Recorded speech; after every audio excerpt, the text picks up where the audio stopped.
Magandang araw!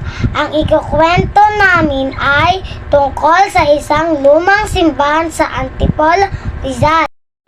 Ang pangalan ng simbahan ay Nuestra Señora de la Anunciata, Paris, o mas kilalang bilang Old Buso-Buso Church.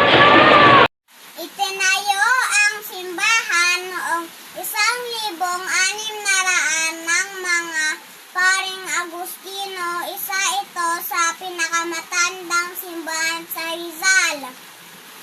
Nasira ang simbahan dahil sa lindol at digmaan, at ito'y matagal na iwan na hindi ayos.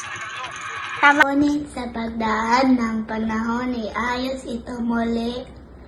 Ngayon ay maganda at matibay na ito. Maraming tao ang bumibisita dito para magdasal, magpakasal at mamasyal. Iyan po ang kasaysayan ng Old Buso-Buso Church mula noon hanggang ngayon. Salamat sa pakikinig.